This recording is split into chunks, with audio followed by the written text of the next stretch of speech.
we know all the top teams again, especially the top 2 or 3 teams. Who is a team or maybe a couple of teams that may go, okay, well, they surprised us a little bit this year that we may not be thinking of that could make a little bit of a run. This is going to get posted on the internet, right? Yeah, it is. 100%. Okay. Yeah. I'm going to regret this. UCF. Yeah.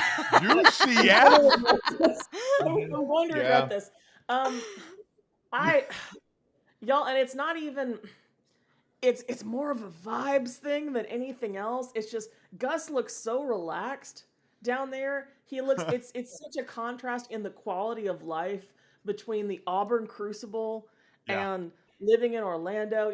He and his wife just cut a $250,000 check to a university foundation. He looks like he's not wearing a visor. He looks in the photo. Honestly, I've never seen his head without a visor on it. He looks younger now that he's let his hair grow gray. And more than that, and in watching Bo Nix progress over the post Auburn, post Malzahn years, do we now have to go back and reassess Gus Malzahn? Because I think we might have underrated him at the time, doing what he did with Bo Nix at that age.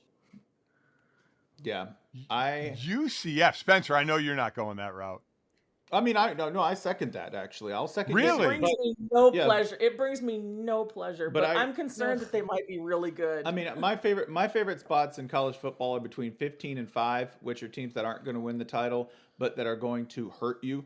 And that they're going the Utah to UCLA pipeline. Utah. I'm a big fan of Utah. Big fan of them this year. Utah, listen, like I'm just going to give you like rapid fire things to watch that are going to be cool and teams that are going to continue to be very good because they are good in many different ways.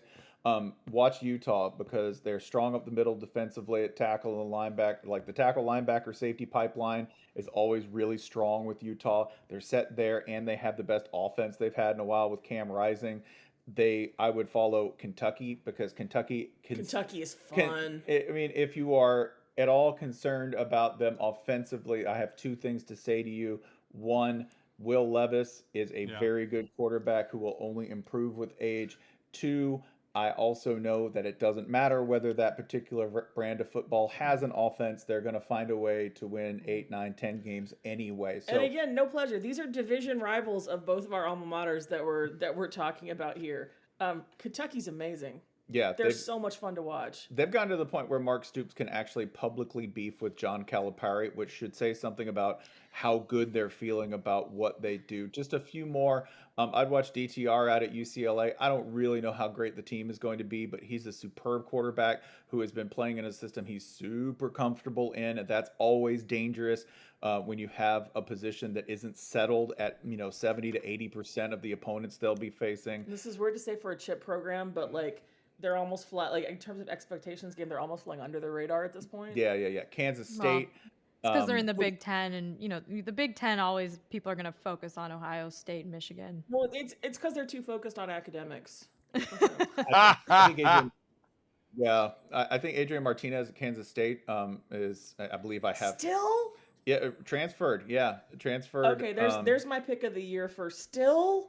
Yeah, transferred to Kansas State as starter. They also have something he never really had at Nebraska, which is a run threat to balance that in the form of 5-0 Deuce Vaughn, who is like the second coming of Warrick Dunn. He is a pocket running back and a delight to watch.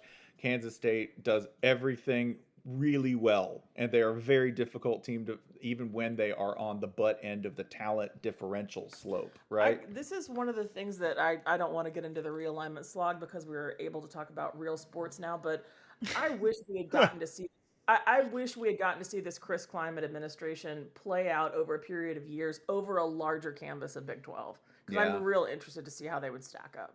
Yeah, against bigger powers than they're going to be playing. Yeah. Right. Also, like pesky team in the same conference that I think people have overlooked. It's still going to be Oklahoma State because Spencer Sanders is just one of those dudes who is.